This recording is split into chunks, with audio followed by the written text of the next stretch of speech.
Ontem, o presidente do Conselho Nacional do Transporte Rodoviário de Cargas, ele teve uma reunião, né, com o presidente da Petrobras. Essas negociações estão aí para tentar evitar uma outra greve da categoria dos caminhoneiros, que já estaria até com data marcada para o dia 25 de julho, né? Essas negociações, elas devem, de certa forma, evitar ali, você acha, ou amenizar, pelo menos, né, as consequências de uma nova greve. Como que vocês estão vendo isso? Quais as consequências que você enxerga aí também para esse setor aí, para o mercado como um todo?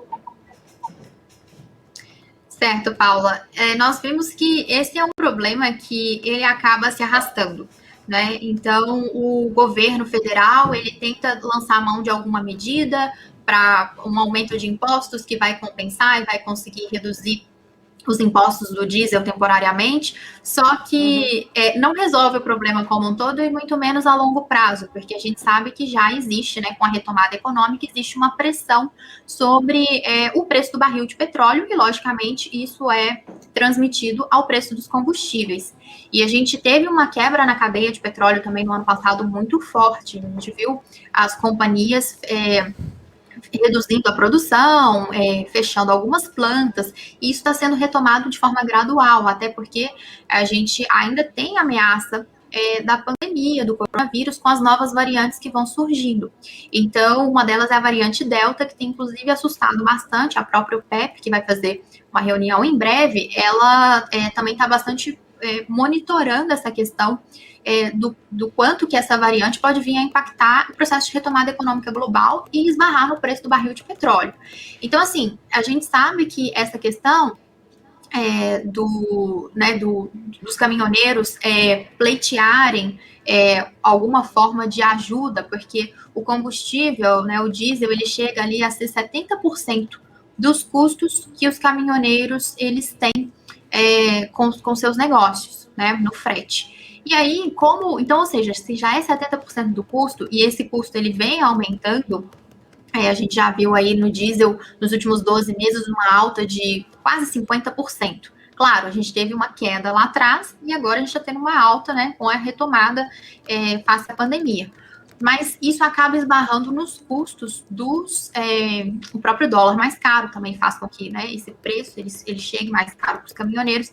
Então, assim, o que a gente vê é que o problema, ele não é um problema local aqui do Brasil, né? É uma questão global, então não dá para o governo federal conseguir resolver. De fato, não está nas mãos do governo federal resolver essa questão. Só que, claro, o governo, a gente sabe que ele tem ali uma base eleitoral forte em relação aos caminhoneiros, então acaba sendo, né, um setor, um segmento da economia que tem sido bastante ouvido pelo governo, mas isso causa aí algumas repercussões, como, por exemplo, né, o governo ele tenta fazer uma medida, como eu falei, né, reduzindo ou até mesmo zerando temporariamente o imposto sobre o diesel, tenta ali fazer alguma medida também de isenção de imposto em pneu de carga, por exemplo, que é algo que também foi feito recentemente, está tentando, né, ajudar a categoria, mas o governo não consegue resolver o problema como um todo, isso já é sabido desde o início. E aí a questão é que esse problema sempre volta, né, então ele está sempre voltando. Então, é como um refluxo mesmo, né? Então, ou seja, não é o governo que vai resolver essa questão. E agora, como os caminhoneiros, né, eles têm ali uma voz hoje relativamente forte junto ao governo, então o que a gente vê é, por vezes, essa possibilidade, né, de uma greve, o que, claro, impactaria aí, de modo geral, entregas pelo país afora, produção, enfim. Então, é algo que está sempre no radar, porque tem impacto para a cadeia produtiva como um todo. Agora, eu acredito que ao longo do caminho, o que a gente tem visto, né, pelo menos, é que durante essa pandemia, não houve ali uma greve que realmente travasse. Houve ali uma greve, já houve, né, alguns dias, no sentido de uma manifestação, mas nada que travasse a passagem nas estradas, né, participa quem quer. Então, eu acredito, assim, que algo muito forte, não. Talvez a gente possa observar alguma manifestação, né. Agora, do lado do governo, aí não tem como a gente prever o que o governo pode estar imaginando aí, se vai lançar a mão de alguma outra ajuda, né, subsídio, isenção para o setor e que acaba podendo onerar outro setor da economia, porque não tem jeito, né? As contas do governo, o orçamento é muito curto. Não só é curto, como o governo é endividado, né? Ele já gasta mais do que arrecada.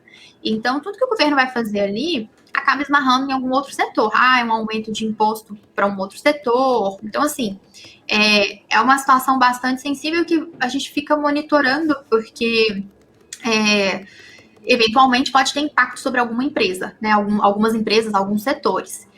Mas é muito difícil de prever. Então, eu acredito, assim, que o diálogo, né, ele tem que ser mantido, né? Não tem como simplesmente ignorar o problema, porque é uma questão que está batendo forte. E, assim, o que a gente tem que fazer é aguardar, né? Aguardar ali que atitude que o governo vai tomar e, em contrapartida, estimar, né, fazer estimativas de impactos que isso possa ter na economia, em algumas empresas específicas. Então, isso é algo que a gente vai ter que aguardar mesmo.